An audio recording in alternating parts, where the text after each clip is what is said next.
Let's see, moving on. Japheth Dennis. Hello, Japheth. Says, hey, Bill, listener since Stratosphere Lounge 001 here. Well, my friend,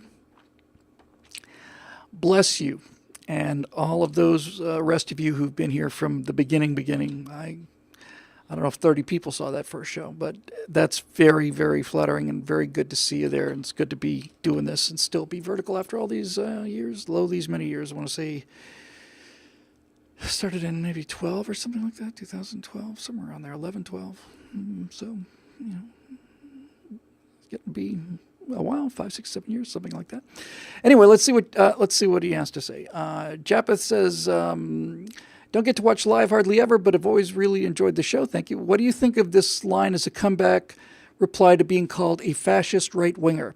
Hey, the only real difference between fascism and communism is that fascism believes in borders, and the only difference between communism and socialism is that communism confiscates all your wealth and puts your neck in a noose at the point of a gun, and socialism just does it at the point of a pen.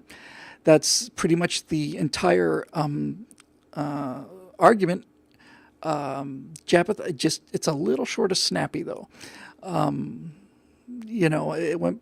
people make the Nazis and the communists were completely different. No, they were exactly the same. Nazis were racial socialists and communists were class socialists.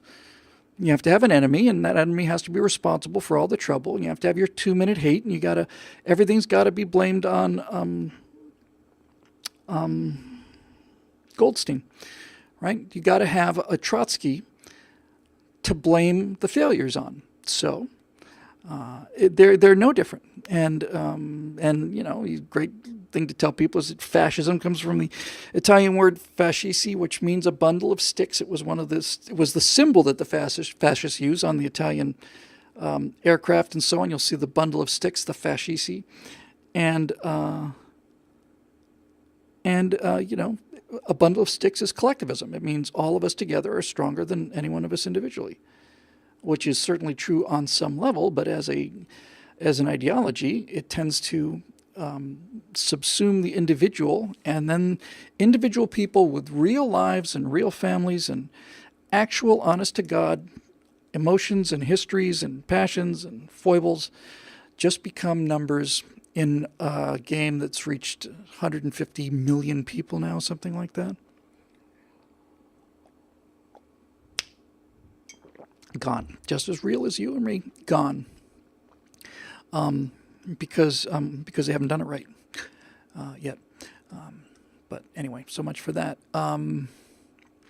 It's the argument, though, Japheth. It really is. That the fact that they're still talking about this seriously. In order to have socialism, you need one thing.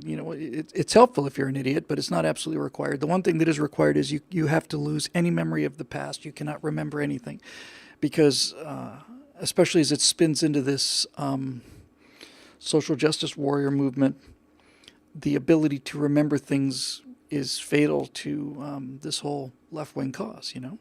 It's fatal to remember that it was the Republicans that freed the slaves. It's fatal to remember that all of the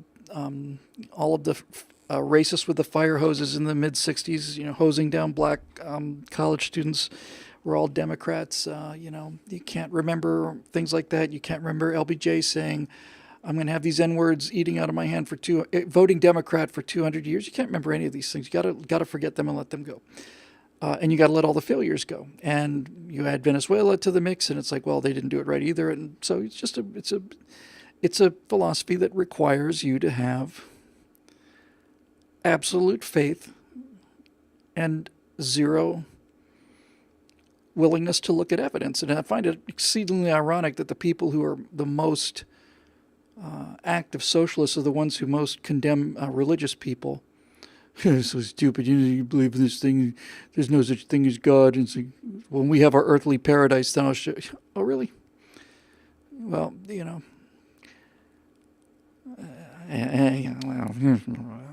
anyway, you get the idea. All right, so moving on here. Let's see.